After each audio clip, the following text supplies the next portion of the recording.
How's it going, everybody? We have a lot of stuff to cover in the very first 2019 update, from sick animals to new tanks and to some of the same old. I want to just dive right into it and talk about the Dumpy family first. There wasn't too much to report on, so I just felt it was necessary to show you some really cool shots of Max. This is basically their morning. It's right before the lights are about to shut off, so she seems a little groggy and a little tired, but whenever I finally started getting her to pose for the camera, she knew exactly what was going on, and she gave us these very beautiful shots looking directly at me, which I thought was great. Moving on, we have Wellsboro the golden toad. There wasn't too much going on. I've been trying to get him to eat, and I found some formula from a vet that actually has been working. He's been putting on good weight, his golden colors come back, and he's been doing so much better. I'm really excited for the way that he's been rebounding. There's going to be a lot of really cool videos involving Wellsboro in the coming future, so stay tuned and find out what will happen with the golden toad. Moving on from Wellsboro is the mate of Ace, Pius. He's a male American toad. He's going to be joining Ace in the new upgrade whenever the 125 gallon is rescaped. Now though, he's been continuing to do wonderful, he's been thriving, and I thought some really nice pictures of him would be cool to share with you guys. There's not too much to report on inside the 125 gallon for now. As I said, I was going to just let this tank go dormant on the channel until I upgraded, and then I was going to continue to share. As for right now, he's doing wonderful, and look at this. Pius has been showing some really cool signs of things that I've never thought toads could do, and that's showing behavior of how to climb a background. Now, toads don't have the ability to stick to walls or glass, and they don't have any sharp nails or claws, so the ability to climb my background, which is about 2 feet high, is very impressive, especially watching one of these little toads do so. He's just so clever, and he's so intelligent to be able to figure out how to do this. Let this be a lesson to everybody who thinks that they shouldn't have a lid on their enclosures just because toads aren't the best climbers or hoppers. Pius here is going to show you this is a pretty impressive climb for a toad, and he did it with ease. So to the people that don't think they need a lid, hopefully Pius convinced you otherwise, or else whenever you're sleeping he might end up climbing around and greeting you in your bed. Pius does this all the time. He's been spending most of his time up here now that Ace hasn't been in the enclosure.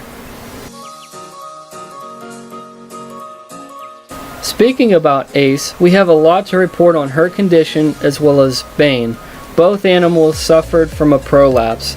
Ace had suffered a lot more dearly than what Bane did.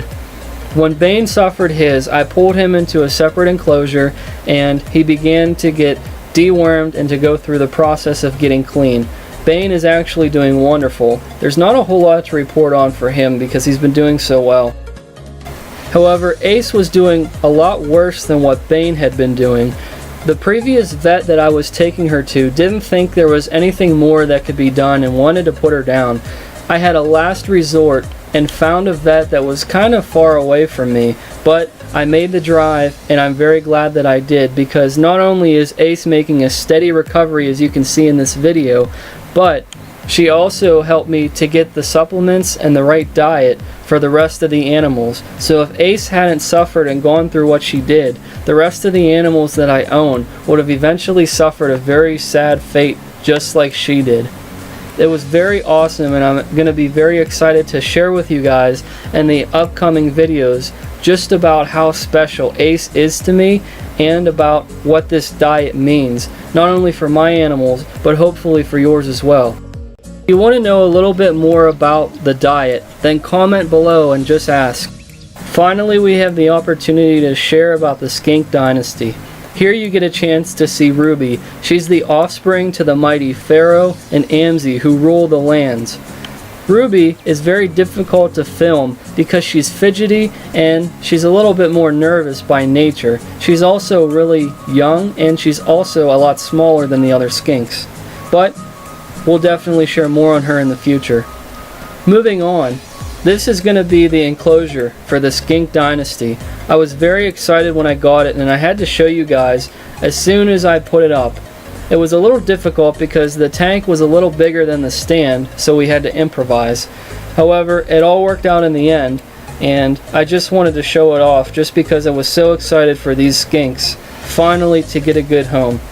We used a whole lot of plantation soil by Exoterra, and I have a little bit more information on that from the camera audio. What's going on, guys? This is for the upcoming Skink Dynasty. This is going to be the new home for my southeastern 5-line skinks. It's also going to house millipedes, giant North American millipedes, large Virginia land snails, and a squirrel tree frog. There's going to be probably a lot of springtails that go into here. I'm not too sure as to what else. I'm not trying to make this small enclosure a diverse like woods or forest, because I know that we're limited with space here. This is the Exoterra 36 by 18 by 24, which is the same dimensions as the Dumpy family over here. However, it's just on its side. Basically, theirs is standing up tall. So if this enclosure were to be standing upright, it'd be the same dimensions as what the Dumpy family's terrarium is. Theirs is 36 long by 18. No, theirs is 24 long by 18 wide by 36 high.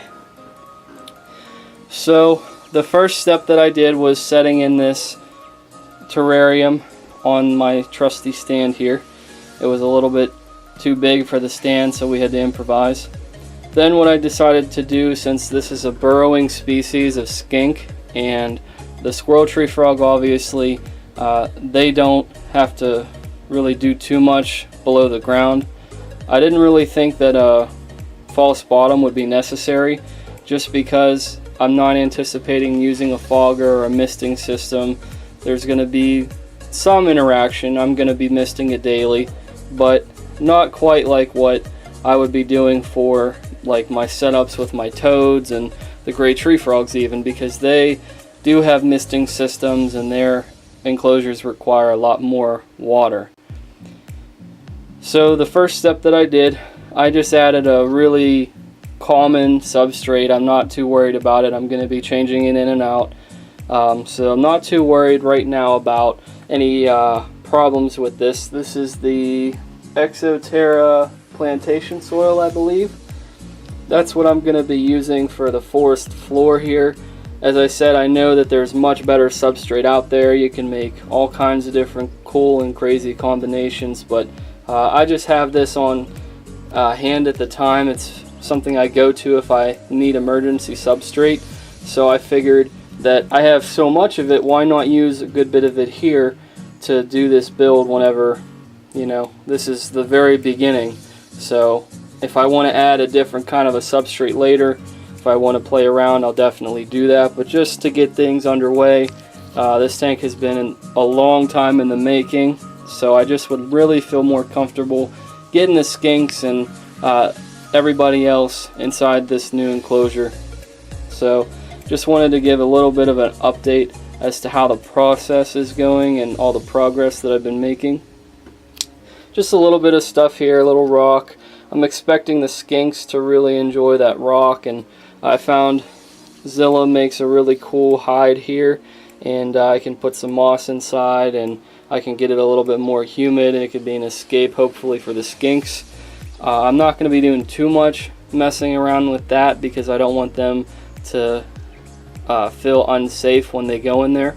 So I might occasionally check up on it or maybe shine a light, but if they go in there, I know that's their alone time. I'm just hoping that they don't destroy this background in styrofoam. It's really cool. It comes with all the Exoterra terrariums, so that's one really nice thing. I'm just hoping that no crickets will escape. I've had that happen occasionally. So, alright, just wanted to give a quick update. We'll check back when we get some of the plants in here. How's it going, everybody? You're getting a quick shot here at Florence, the little squirrel tree frog. He came from the Carolinas whenever there was about to be a Hurricane Florence. So I named him Florence because that's exactly what we would have saved him from a month later after our trip. I haven't really been able to document him very very often. He's very quick and he's not a big fan of people. Right now he's trying to blend in with the background. I think he's trying to get away from the light. So, not finished, but for today, it's pretty done. So, we got the dirt in there. Like I said, I didn't want to use a false bottom because I didn't think that it would be that moist. For the tree frog, this is a multi-purpose water fountain. So the frog is actually going to come here to get water, and it's going to be a hiding place for the snails. The snails actually blend in with the rock that's on the waterfall. So the snails blend in with the rock on the waterfall, and it also becomes a place for them to get a drink. I also believe that the skinks come here at some point as well. So there was a long list of inhabitants to gather from the last tank. The squirrel, tree frog, Florence, the two snails, the Skink Dynasty, who this tank was really made for, and the millipedes. However, there's only been one millipede found.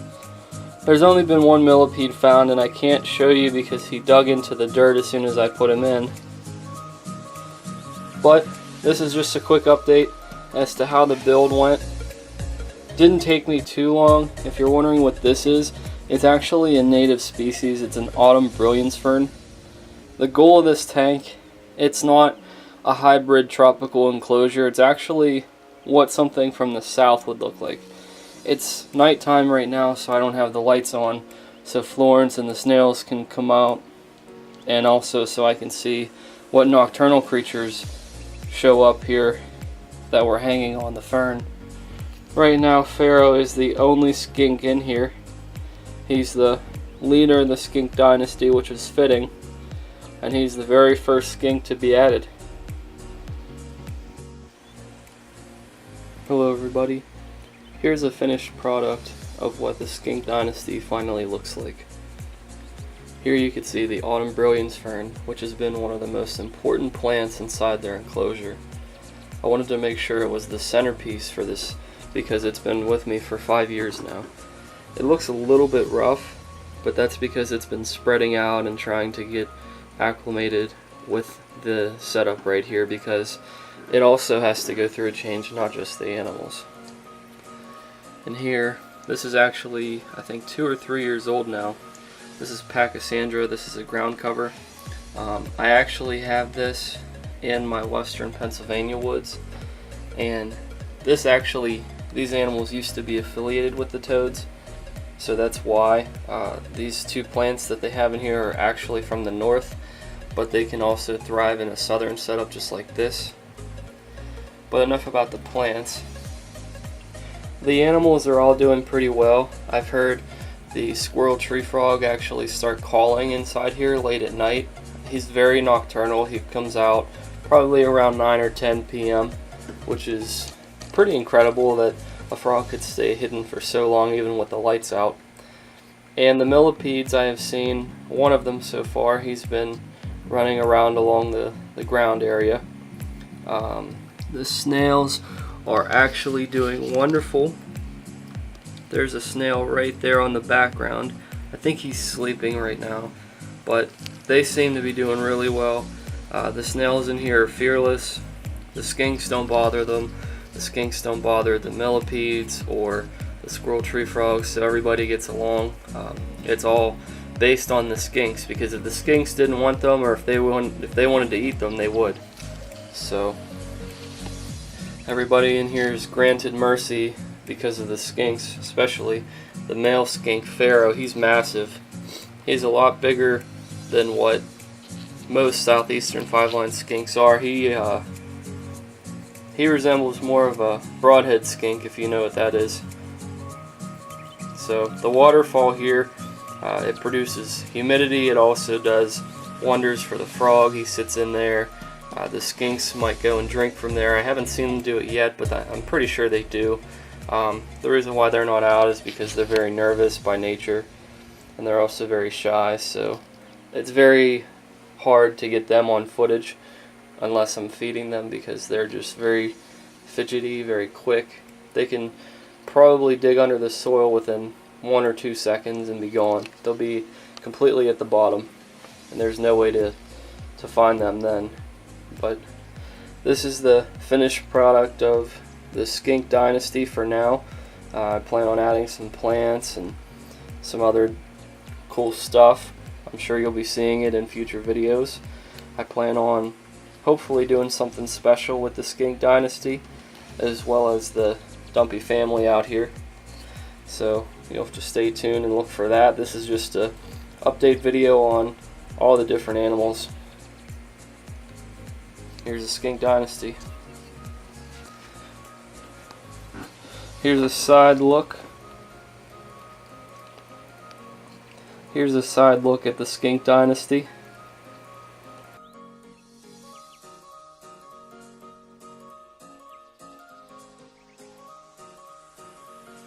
And finally, we have an opportunity to show you the leader of this dynasty, Pharaoh, the male southeastern 5-line skink, the leader of the Skink Dynasty. You just see him peeking his head above the rock, just checking me out to see what's going on, because just like the other skinks, he's still a little bit nervous. He's a lot more bold and brave than what the females are, but he still maintains his distance because he believes that if he lives to fight another day, that's the best opportunity and the best option he has. But Pharaoh controls everything. I've actually seen him eat pre-killed insects. Have you guys ever seen a lizard, or specifically a skink, eat recently killed crickets? I thought this was one of the coolest things ever, that he would do something like that. These weren't nasty looking, gross, or smelly. These were just recently killed, and they happened to fall in the tank, and he started eating them. Have you guys ever had this experience?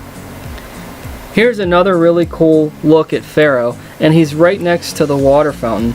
I thought that this was one of the most important things to share with you guys, because it shows that Pharaoh had been scaling the water fountain. Not only do we get to see Pharaoh, here's another couple of cool shots of the squirrel tree frog Florence, just in case you missed him on the background. This is whenever he's green and whenever he's not trying to blend in. That's going to do it for the update, guys. Here's a quick video of Florence. You can see if you can find him. So please, if you like the video, comment, subscribe, like it, and please let me know if you guys have anything you want to see in future videos. But that's going to do it for now, and thanks again, guys.